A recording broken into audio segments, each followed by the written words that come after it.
Caroline Britton stepped onto the rain-slicked tarmac wearing a white dress she'd never earned, because when a Mafia patriarch buys your life to save your brother, you show up. The groom stood waiting beside the jet, dangerously elegant in a tailored black suit, dark aviator sunglasses hiding eyes that supposedly couldn't see. Bok Sung-ho, the blind Korean Mafia heir, a forced marriage to clear a $500,000 debt, 30 days until the board meeting that could end them both, one deadly secret already crawling up his tattooed neck.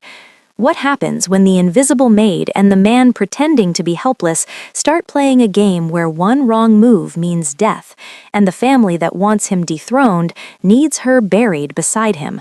Buckle up, this marriage is a loaded gun. Right now, we're sharing this story together. Every scene was created for someone exactly like you, so don't disappear. Just tap subscribe before we continue. The tarmac glistened like black ice under the rain, and Caroline's white dress clung to her legs as the wind from the private jet's engines tried to push her back. She should have run. She should have thrown herself into the night and disappeared into the city she knew better than her own heartbeat. But the men in dark suits flanking her weren't there for decoration, and somewhere across town, her brother was breathing on borrowed time. Bok Sung-ho stood at the top of the jet stairs, one hand resting lightly on the railing. The dark aviator sunglasses reflected the runway lights, two blank mirrors where his eyes should be. His suit was immaculate despite the weather, and the tribal tattoos crawling up his neck from beneath his collar looked like war paint in the harsh airport lighting. He didn't move like a blind man, he moved like a predator waiting. "Mrs. Bok," one of the guards said, his accent thick with impatience, "the plane is waiting." She took the first step, then the second. Her heels clicked against metal, each sound an obituary. Sung-ho turned his head slightly as she approached, but not toward her, past her. The performance of a man who navigated by sound alone. Caroline's stomach twisted. She'd signed papers 6 hours ago in a room that smelled like leather and terror. The Bok patriarch had smiled at her with teeth like tombstones. "You'll take care of my son," he'd said. It wasn't a request. She reached the top of the stairs. Sung-ho's face was carved from marble, beautiful and cold. Up close, she could see the faint scar cutting through his left eyebrow. "Husband," she whispered, "because what else do you call the man who bought your survival?"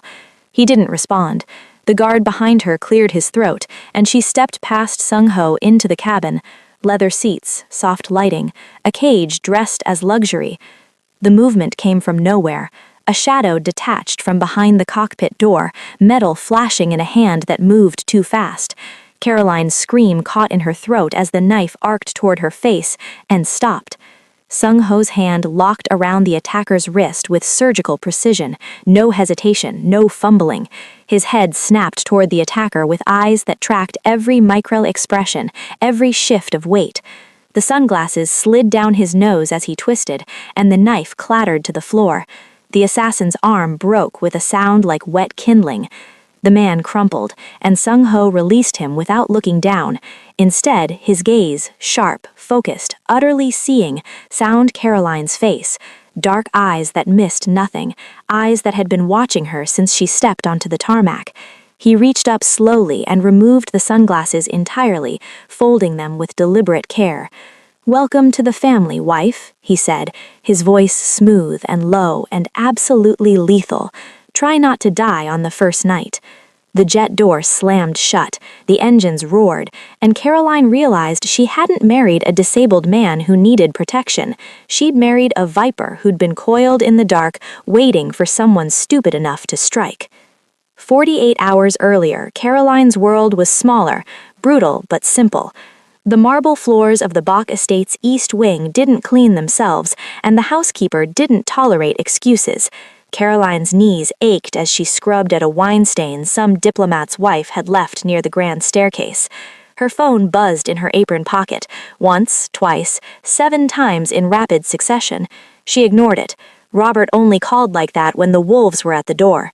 When she finally stepped into the service corridor and answered the speaker, her brother's voice cracked through the speaker like breaking glass.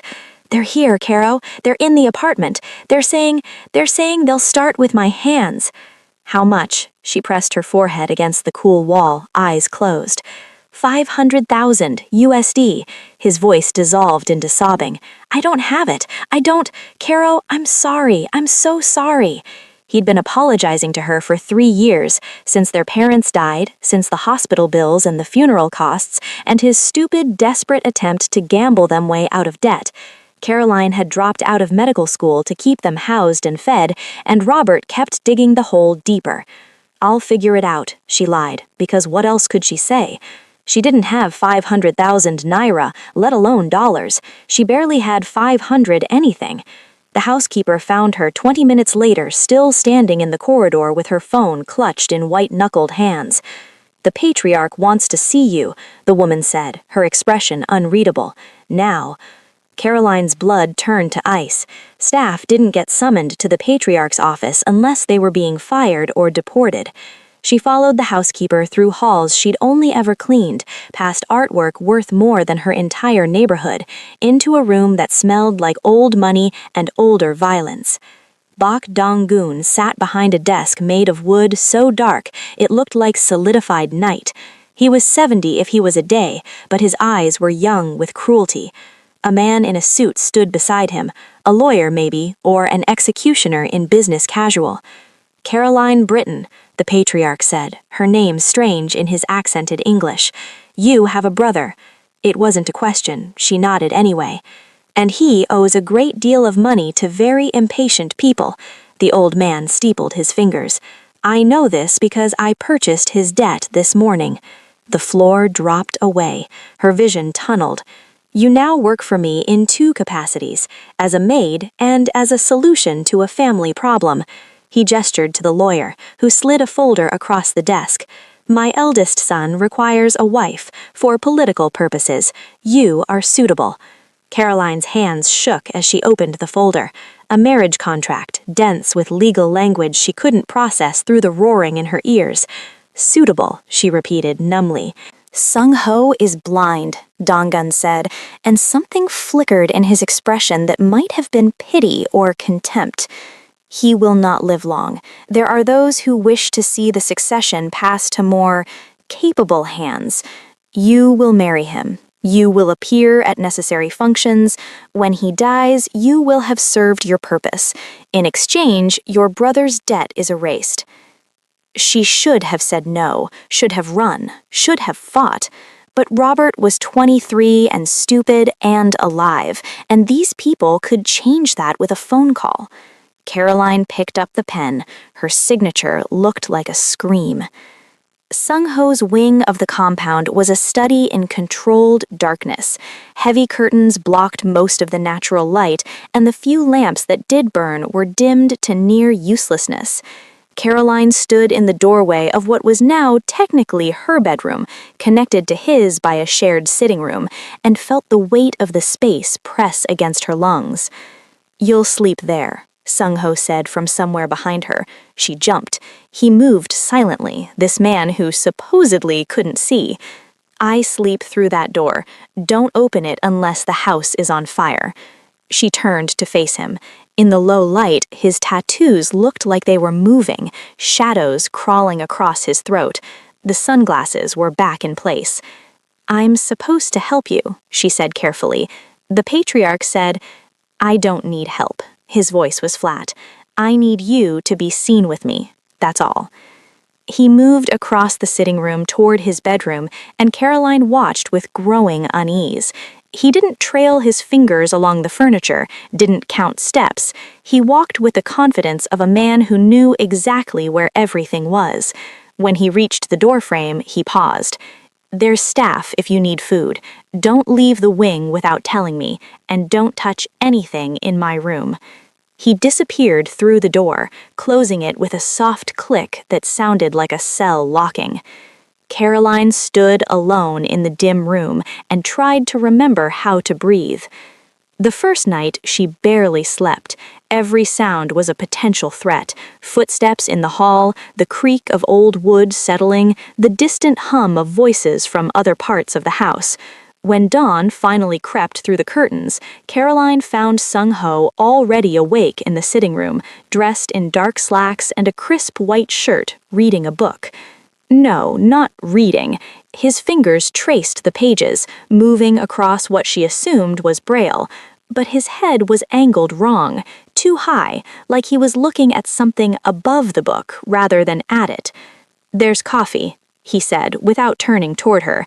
She poured herself a cup with shaking hands and sat in the chair farthest from him. The silence stretched like a wire. Over the next 3 days, Caroline learned the rhythm of the wing. Sung-ho disappeared for hours at a time, meetings, she assumed, or whatever it was blind Mafia heirs did. She was given a small wardrobe of clothes that fit perfectly despite no one measuring her, and a schedule of public appearances she was expected to attend. The first was a family dinner on Friday night, but it was Thursday afternoon when everything shifted. Caroline had spent the morning being fitted for a traditional hanbok by a seamstress who spoke no English and measured her like she was something breakable. When she returned to the wing, Sung-ho was out. The sitting room was empty. She closed the door to her bedroom and peeled off her clothes, desperate for a shower and a moment alone. She didn't see him enter, didn't hear the door. It was the feeling of being watched that crawled up her spine like a living thing. She turned, wearing only her bra and underwear, and caught him in the mirror's reflection. Sung-ho stood in the doorway of her room, sunglasses on, head angled slightly, but his eyes, hidden behind the dark lenses, were pointed directly at her, not past her, not vaguely in her direction, at her. For 3 full seconds, neither of them moved. Then Caroline grabbed a pillow from the bed and hurled it at him without a sound. He caught it one-handed without flinching, his reflexes faster than thought. The pillow hit the floor between them. The truth hung in the air like gun smoke. "You can see," Caroline whispered. Sung-ho stepped into the room fully and closed the door behind him. When he removed the sunglasses, his eyes were cold and black and sharp enough to cut. "And you can keep a secret, or you can disappear. Choose quickly." They stood in her bedroom for what felt like an eternity. Caroline's pulse hammered in her throat, and she was suddenly acutely aware that she was half naked in front of a man who'd spent 3 days pretending to be helpless while cataloging her every movement. Grabbed a robe from the chair and wrapped herself around it, using the motion to buy time to think. "How long?" she asked. 3 years. Sung-ho leaned against the door, arms crossed. He looked different without the sunglasses, sharper, more predatory. "I was injured in an attack, temporary blindness from head trauma. When my vision returned after 6 months, I decided it was more useful to stay dead." "So you've been lying to your family?" "I've been identifying my enemies." His smile was a blade. "It's remarkable what people say and do when they think you're helpless. My stepmother embezzles millions. My half-brother sells family secrets to rivals. The board members plotting a coup? I have names, dates, and account numbers." Caroline's mind raced. "And you? Why did your father marry you off to a maid?" "Because he thinks I'm vulnerable. Putting a nobody beside me makes me look weaker, easier to remove. You're supposed to be set decoration for my funeral." He tilted his head, studying her. "What he didn't anticipate is that I'd need someone in the family who's not loyal to anyone but themselves. Someone invisible, someone who knows to listen. You want me to spy for you? I want you to survive." He pushed off the door and approached her slowly, each step deliberate. "Right now, the whole house thinks you're here to be my nurse and my widow. They'll talk around you, ignore you, treat you like furniture. That gives you access to rooms and conversations I can't reach without blowing my cover." Caroline's jaw tightened. "And if I refuse?" Sung-ho stopped inches from her, close enough that she could see the gold flecks in his dark eyes. "Your brother owes money I now control. I can release that debt, or I can sell it to someone creative. Your choice." It was always about Robert, always about the weight of a life she couldn't let go of. "What do I get if I help you?" "Your brother's debt erased, completely. protection for both of you, and when this is over, a divorce with enough settlement money to start over anywhere." He extended his hand. "1 month. That's all I need. 30 days to identify the assassin before the board meeting where they try to remove me. After that, you're free." Caroline looked at his outstretched hand, at the tattoos winding up his wrist, at the scars on his knuckles that told stories of violence she'd only guessed at. She shook his hand. His grip was firm and warm, and felt like a pact with something dangerous. "If you get me killed, I'm haunting you." Sung-ho's laugh was low and unexpected. "Noted." The arrangement was simple in theory. In public, Caroline would play the dutiful wife, guiding Sung-ho through spaces as if he were truly blind. She'd describe things he supposedly couldn't see, offer her arm for support, sell the lie to everyone watching. In private, she'd report what she overheard, staff gossip, family arguments, anything that might reveal who wanted him dead. In practice, it meant living in a state of constant performance. She started spending more time in the main house, volunteering to help with cleaning duties she no longer technically had. The staff welcomed her back easily. She was one of them, after all, just with a ring on her finger now.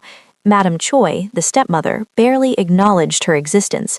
The half-brother, Bok Min-jun, treated her with a kind of polite contempt reserved for insects that hadn't yet been swatted. But Caroline had spent years being invisible, and invisibility was a weapon. She learned that Madame Choi met with the family's financial advisor every Tuesday in the garden pavilion. She discovered that Min-jun received phone calls in English he thought no one else could understand. She noted which guards were loyal to Dong-gun and which ones avoided eye contact with Sung-ho entirely. Every night, she and Sung-ho would sit in the dim sitting room and she'd recount the day's intelligence. He listened with absolute focus, occasionally asking questions that revealed just how much he'd already pieced together on his own. "You're good at this," he said one night after she'd described an argument between 2 board members. "I'm good at being overlooked," Caroline corrected. "It's not the same thing." "It's exactly the same thing." He was cleaning a handgun, his movements efficient and practiced. "People underestimate you because of what you were. That's their mistake." She watched him work in silence for a moment. "Do you ever regret it?" she asked. "The lie?" "Every day." He didn't look up from the gun, but regret doesn't stop bullets. The tea ceremony was held in the formal dining hall, a room Caroline had cleaned 100 times but never actually entered as a guest. The family gathered in a horseshoe around a low table, Dong-gun at the head, Madame Choi to her right, Min-jun beside her, and various aunts and uncles filling the gaps. Sung-ho and Caroline were seated at the far end, the placement a deliberate insult. Madame Choi was a woman who wore elegance like armor. Her hanbok was blood-red silk, and her smile could have cut diamond. She poured tea with practiced grace, handing the first cup to the patriarch, the second to Min-jun, and working her way down the line. When she finally reached Caroline, she set the cup down hard enough that tea sloshed over the rim. "Clumsy of me," Madame Choi said in Korean, her eyes glittering, "but I suppose you're used to cleaning up spills." The table went quiet. Caroline felt every eye on her, waiting for her to shrink, to apologize, to confirm that she was exactly what they thought she was. Instead, she picked up the cup and took a slow sip. "The tea is excellent, madam," she replied in Korean, unaccented, flawless. Sung-ho had coached her for 3 days straight. "Though I've heard that imported blends sometimes carry heavy metals from poor soil, it would be tragic if something contaminated the family's supply." The silence shifted textures. Madame Choi's smile froze. Caroline set down the cup and continued, her voice light and conversational. "My mother used to say you can tell a household's health by what they serve guests. If the tea is pure, the intentions are pure." She met Madame Choi's gaze directly. "Wouldn't you agree?" The warning was subtle but unmistakable. Caroline knew. She knew about the embezzling, the skimming, the rot beneath the silk. Min-jun cleared his throat awkwardly. Dong-gun's expression was unreadable, but beside her, Sung-ho's hand found hers under the table and squeezed once, a silent message. "Well done." Madame Choi recovered her composure with visible effort. "How charming," she said, her voice frost over stone. "Your wife has opinions." "My wife," Sung-ho said, his voice carrying a warning of its own, "is smarter than most people in this room give her credit for." He turned his head toward Caroline, the performance of blindness flawless. "Isn't that right?" I'm just here to learn and to support my husband." The rest of the ceremony passed in tense civility, but when they finally returned to their wing, Sung-ho closed the door and pulled off his sunglasses, and for the first time since she'd met him, he smiled. Not the sharp, predatory thing she'd seen before, something genuine, almost warm. "You're dangerous," he said. "I learned from the best," Caroline replied, and in the dim light of their shared prison, surrounded by enemies on all sides, she realized something terrifying. She was starting to enjoy the game. The rain started just after midnight, turning Seoul's streets into rivers of neon and shadow. Sung-ho's driver navigated the private car through the downpour with practiced ease. Heading back from a late meeting with suppliers Caroline knew dealt in more than textiles. She sat beside Sung-ho in the back seat, watching his profile as he stared out the window with unseeing eyes for the benefit of the driver. They were halfway across the Han Bridge when the brakes failed. The driver's curse was the only warning before the car lurched forward, momentum carrying them towards the guardrail at a speed that turned Caroline's blood to ice. Sung-ho's hand shot out, gripping her arm hard enough to bruise. "Brace," he said, his voice cut from steel. The impact was a symphony of destruction. Metal screamed against concrete, glass shattered into 1,000 glittering teeth. The car spun once, twice, and then the world tilted sickeningly as they crashed through the weakened guardrail and plunged towards the Han River below. They hit the embankment at an angle that should have killed them. The driver slumped over the wheel, unconscious or worse. The airbags had deployed, deflating now into chemical-smelling shrouds. Water was already seeping through the cracked windshield, black and cold and patient. "Caroline," Sung-ho's voice cut through her shock. His sunglasses had been knocked off in the crash, and his eyes were sharp and clear and tracking every detail of their prison. "Can you move?" She tested her limbs. Everything hurt, but nothing felt broken. "Yes." "The doors are jammed. We need to go through the back window." He was already moving, his hands finding the latch mechanisms with perfect precision, not fumbling, not guessing, seeing. "When I break the glass, the water will rush in faster. We'll have maybe 30 seconds before the car goes under." Caroline's medical training kicked in through the panic. "The driver is dead." Sung-ho's voice held no emotion, just fact. "His neck. We can't save him, and if we try, we'll drown with him." He found her face in the darkness, his hand cupping her jaw. "Do you trust me?" She should have said no, should have questioned how a blind man could navigate them out of a sinking car. But the water was rising, and his eyes held hers with an intensity that burned through the fear. "Yes," she whispered. Sung-ho kicked out the back window with 2 precise strikes. The river poured in like a living thing, frigid and merciless. He pulled her through the opening, his movements sure despite the current trying to drag them down. They broke the surface together, gasping, as the car disappeared beneath the black water. The embankment was a nightmare of slick rocks and mud. Caroline's dress tangled around her legs as she tried to climb, and then Sung-ho was behind her, his hands on her waist, lifting her up. They collapsed together on solid ground, rain hammering down on them like accusations. Sirens wailed in the distance. Sung-ho rolled to face her, water streaming from his hair, his eyes wild and alive. "When they get here," he said, breathing hard, "I couldn't see. You guided me out. Understand?" But Caroline was looking at him, really looking, at the way he'd moved through the wreckage with absolute spatial awareness, at the way his eyes were tracking the approaching emergency lights, at the raw humanity in his expression that he'd kept hidden for so long. "You saved us," she said. "We saved each other." His hand found hers in the mud and rain. That's what partners do. The ambulance arrived, and Sung-ho's mask slid back into place, the lost, helpless blind man who'd survived by miracle and his wife's courage. But as the EMTs checked them over and police asked questions, Caroline felt the weight of what they'd shared, the moment when the performance had dropped and something real had burned through. In the ambulance, hidden from view by the privacy curtain, Sung-ho's fingers laced through hers and didn't let go, and when she looked down at their joined hands, muddy and scraped and trembling, she realized the game had stopped being a game somewhere between the tea ceremony and the river. She was in dangerous territory now, the kind that had nothing to do with assassins and everything to do with the way her heart jumped when he smiled. 3 days after the crash, Sung-ho started getting sick. It began with fatigue he tried to hide, then nausea he blamed on painkillers from the accident. But by the 4th day, when Caroline found him collapsed in the bathroom, his skin gray and sweating, she knew this was something else entirely. The family doctor arrived within the hour, a thin man named Dr. Kwan who'd been treating the backs for 20 years. He took Sung-ho's temperature, listened to his heart, and pronounced it a flu complicated by stress and injury. "Rest and fluids," Dr. Kwan said, packing his bag with practiced efficiency. "I'll send medication." Caroline walked him to the door and watched him leave. Then she went back to Sung-ho's bedroom, where he lay with his eyes closed, breathing shallow. "He's lying," she whispered quietly. Sung-ho's eyes opened a fraction. "Explain." "Your pupils are constricted, but you're not on opioids. Your heart rate is irregular. You have abdominal pain, but no fever spike." She sat on the edge of the bed, her mind pulling from lectures she'd attended years ago. "And you have a metallic taste in your mouth. I saw you grimacing." It could be anything. It could be arsenic. Caroline stood abruptly. Small doses over several days, enough to mimic illness but not enough to kill quickly.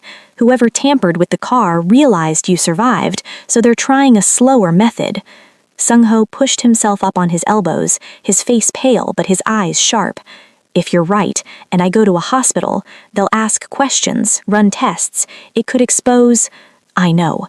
Caroline was already moving to her room, pulling out her phone. "Which is why we're doing this here. I need activated charcoal, sodium thiosulfate, and IV fluids. I have a friend from medical school who works at a clinic. She won't ask questions."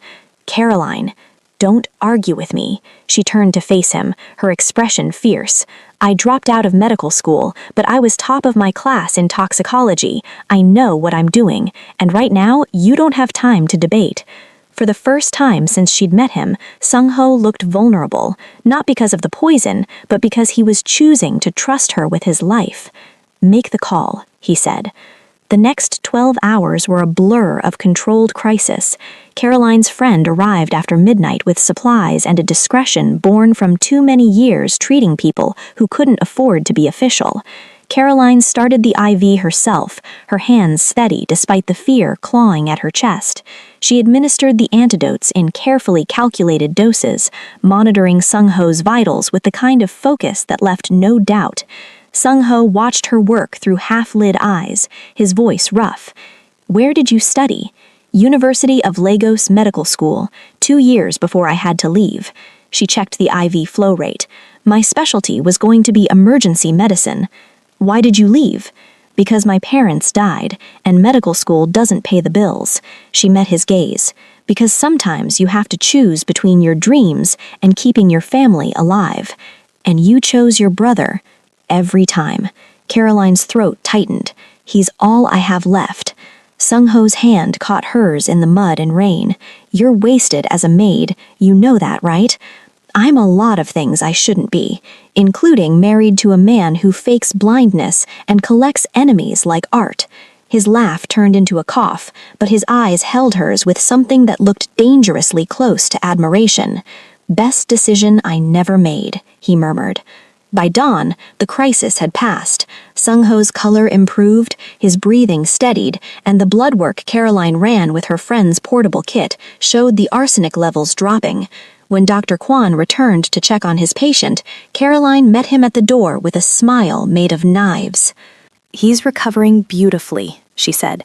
"No need for the medication you prescribed. I took care of it myself." The doctor's face went carefully blank. "I see. I'm sure you do." Caroline leaned against the doorframe. "And I'm sure we can agree that my husband's health is best monitored by people who actually care if he lives, don't you think?" Dr. Kwan left without another word. Caroline closed the door and locked it, her hands finally starting to shake with the aftermath of adrenaline. When she returned to Sung-ho's room, he was sitting up, the color back in his face and something new in his expression as he looked at her. "What?" she asked. "I'm reassessing," he said simply. "Everything I thought I knew about you." Caroline sat beside him on the bed, suddenly exhausted. "Don't look too close. You might not like what you find." "Too late." His hand found her face, tilting it toward him. "I already looked, and I'm not going anywhere." The kiss happened before either of them could think better of it, desperate and searching and tasting like survival. Caroline's fingers tangled in his hair, and Sung-ho pulled her closer, his other hand spanning her waist. It was the kind of kiss that rewrote the rules of their arrangement, that turned partners into something far more dangerous. When they finally broke apart, both breathing hard, Caroline pressed her forehead to his. "This is a bad idea," she whispered. "The worst," Sung-ho agreed. "Do it anyway." Caroline found the evidence by accident, buried in her brother's email account she still had access to from when she used to help him with job applications. She'd been looking for his new address to send him money, part of the allowance Sung-ho had arranged from the debt payment. Instead, she found a thread of messages between Robert and an unknown sender with a corporate email signature, Back Industries, Financial Division. Her blood turned cold as she read. "We appreciate your cooperation in monitoring your sister's activities. The additional payment has been transferred to your account. Continue to report her movements and any information she shares about Mr. Back's condition." Robert's response, dated 3 days ago: "She doesn't tell me much, but she mentioned he's sick, some kind of flu. Is that what you needed?" The unknown sender: "Perfect. Your sister's discretion is valuable. Keep us informed." Caroline read the thread 3 times, her hands numb on the keyboard.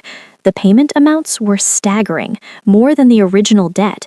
Robert had sold her out not once, but repeatedly, feeding information to the people trying to kill her husband, the same people who'd poisoned him. Her brother knew, and he'd chosen money over her life. She was packing her bag when Sung-ho hounded her. His recovery had been swift, but he moved with residual caution as he stood in her doorway, watching her throw clothes into a duffel with shaking hands. "Where are you going?" he asked. "Away," her voice broke. I can't do this anymore. Everything I've done, it was for him, and he sold me for..." She choked on the words. "He sold me to the people trying to kill you, to kill us."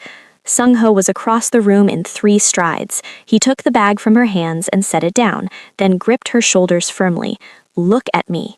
Caroline shook her head, tears streaming down her face. "Look at me." She met his eyes, and the intensity there was almost painful. "Your brother made his choice, and you don't owe him anything anymore. Not your safety, not your future, nothing. He's my family. I'm your family now." Sung-ho's hands moved to cup her face, his thumbs wiping away her tears. "You saved my life. You stood beside me when you had every reason to run.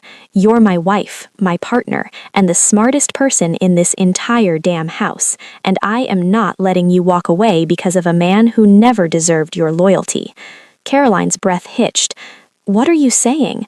"I'm saying the debt is paid. I paid it this afternoon, wired the full amount to the loan sharks, and added a bonus to ensure they never contact your brother again. He's free, and so are you." Sung-ho's voice dropped to something raw and honest.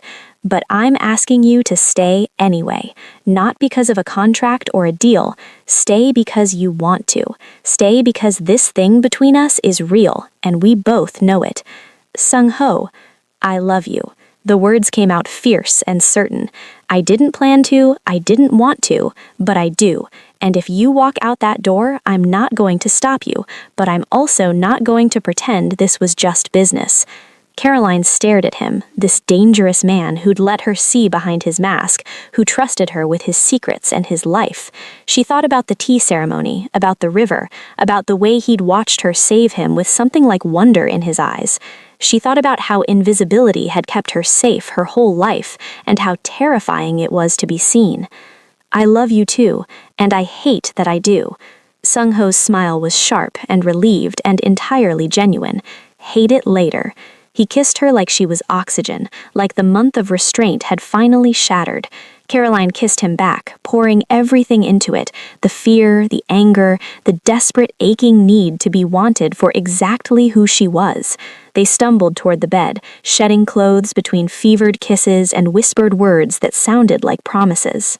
When Sung-ho laid her down, his eyes tracked every reaction, every gasp, cataloging her pleasure with the same precision he used for everything else. "Still hate it?" he murmured against her throat. "Profoundly," Caroline managed, arching into his touch. Good. His hands mapped her body like he was memorizing her. Hate me as long as you want. Just don't leave. I'm not going anywhere, she promised. They came together with the kind of desperate intensity that rewrote the terms of their arrangement entirely. This wasn't a marriage of convenience anymore. It was something far more dangerous, real and raw, and impossible to take back. Afterward, Caroline lay in Sung-ho's arms, tracing the tattoos on his chest. "What happens now?" she asked. "Now," Sung-ho said, pressing a kiss to her hair, "we finish what we started. The gala is in 3 days. That's when they'll make their move. And when they do, we'll be ready. Together? Together." His arms tightened around her. "I'm done playing blind, Caroline. It's time to open my eyes and show them exactly who they've been underestimating." The Lunar New Year Gala was the social event of the season, a display of power and wealth held in the grand ballroom of the Bach Industries headquarters. Every major family, every board member, every business partner who mattered filled the space with designer clothes and dangerous smiles. Crystal chandeliers cast fractured light across polished marble, and servers moved like ghosts between clusters of people making deals that would never appear in contracts. Caroline wore a gown the color of midnight, her hair swept up to reveal the pearl earrings Sung-ho had given her that morning. For luck, he'd said, though they both knew luck had nothing to do with what was coming. Sung-ho stood beside her in a black suit that made him look like elegant death, his sunglasses in place and his hand resting lightly on her arm. To everyone watching, he was the tragic, blind heir being guided by his devoted wife. Only Caroline felt the coiled tension in his body, the predator waiting to strike. Madame Choi held court near the stage, resplendent in gold, her smile razor-sharp as she greeted guests. Min Jun lurked nearby, his boyish face arranged in an expression of practiced humility. The board members circled like sharks scenting blood. "They're waiting for your speech," Caroline murmured to Sung-ho, "the one where you're supposed to announce your resignation." "I know," his voice was calm. "Let them wait a little longer." They moved through the crowd, and Caroline cataloged every detail with the skills she'd honed over the past month. The security guards positioned at odd angles, the servers who weren't actually serving, the way Min Jun kept checking his watch like he was on a schedule.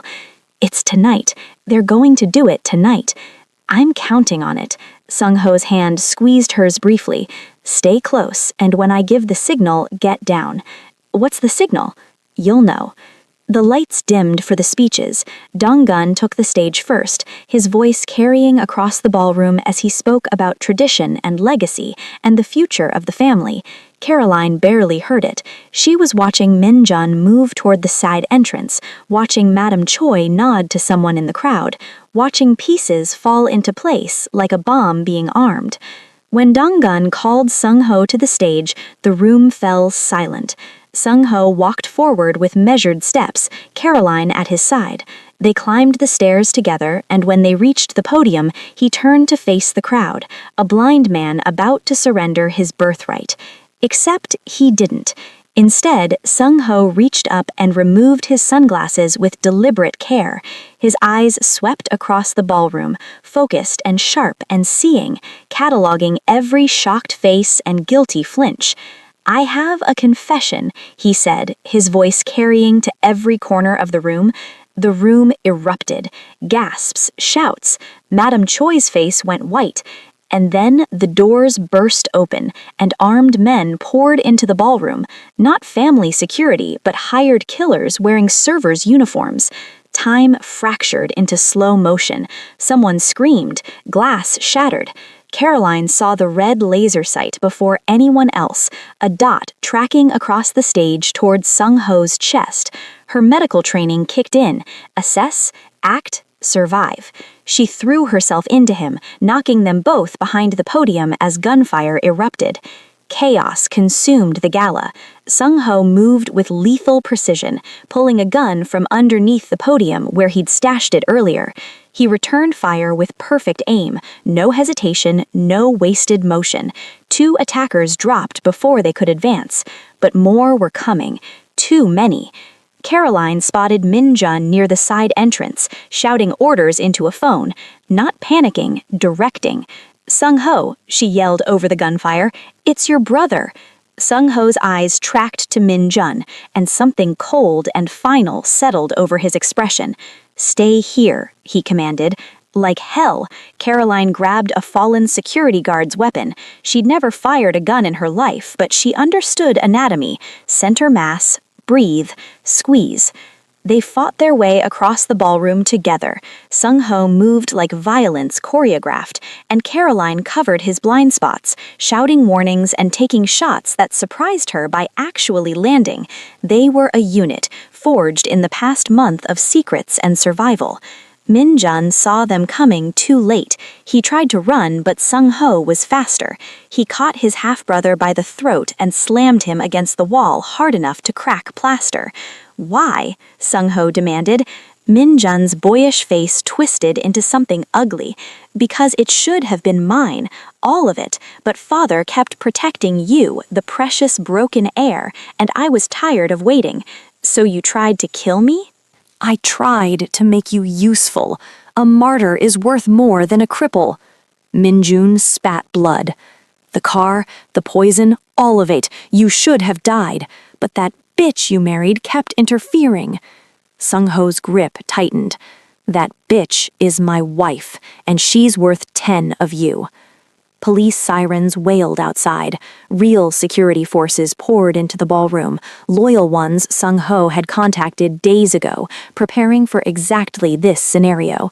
Min-jun was torn from Sung-ho's grip and forced to his knees, his wrists bound, while he screamed about injustice. Madame Choi stood frozen among the wreckage, her gold dress smeared with champagne. She didn't run, she just stared at Sung-ho with hatred that could have melted steel. "You were always smarter than we gave you credit for," she said coldly.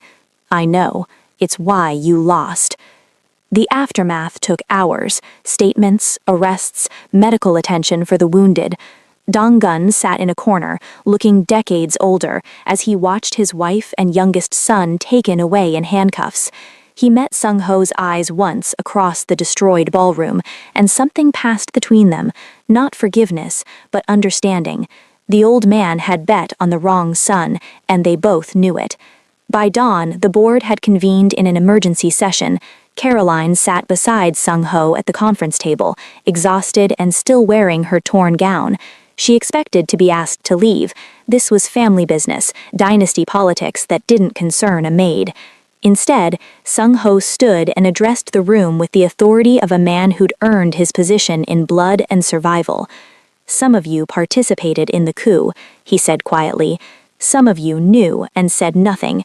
Either way, you're all complicit." He let the silence stretch. "But I'm offering you a choice. Swear loyalty now, real loyalty, not the kind that gets bought by the highest bidder, or tender your resignations and walk away. You have 30 seconds. Every single board member knelt. Some looked relieved, others ashamed, all of them terrified of the man who'd outplayed them while pretending to be helpless. When the oaths were finished and the board dismissed, Sung-ho turned to Caroline. She started to stand, to leave him to his victory, but his hand caught hers. "Where are you going?" She thought. "I," gestured vaguely. "This is your moment. You don't need—" "I need you." He pulled her to her feet.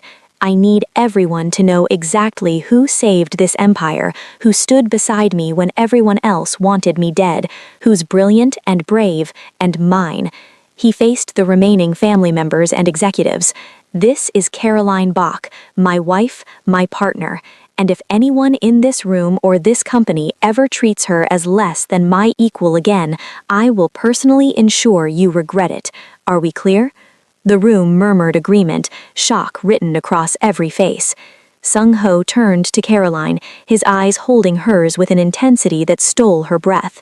You're not going back to the shadows. I won't let you. We're walking out of here together, hand in hand, eyes wide open, both of us." Caroline felt tears prick her eyes, not from sadness, but from the overwhelming reality of being seen, truly seen, not as a maid or a pawn or an obligation, but as someone worthy of standing beside a man who'd rebuilt an empire. "Together," she agreed. They walked out of the Bach Industries building as the sun rose over Seoul, casting gold across the Han River. Sung-ho's sunglasses stayed in his pocket. His eyes tracked the skyline, the traffic, the world he'd been watching in secret for 3 years, and his hand held Caroline's like she was the most valuable thing he owned. On the tarmac of the private airfield, the same jet that had brought them together waited with engines humming, but this time there were no assassins, no threats, just 2 people who'd survived impossible odds and come out the other side irrevocably changed. "Where to?" the pilot asked. Sung-ho looked at Caroline, his expression open in a way she'd never seen. "Your choice. Anywhere in the world." Caroline thought about Lagos, about the life she'd left behind, about her brother and the debt that no longer existed. She thought about invisibility and the safety it had offered. Then she looked at Sung-ho, at this dangerous, brilliant man who'd chosen to see her when no one else had. Somewhere with no shadows, just light. Sung-ho smiled, pulled her close and kissed her as the jet lifted off. Below them, Seoul spread out like a jeweled web, beautiful and treacherous, and finally behind them. They'd both been playing roles, the blind heir, the invisible maid, but somewhere between the lies and the survival, they'd found something real, something worth fighting for. And as the jet climbed into the morning sky, Caroline realized she'd never been invisible at all. She'd just been waiting for someone brave enough to look. You stayed till the end. That means something. Don't leave without showing it. Like the video and subscribe. Stories survive because of people who do.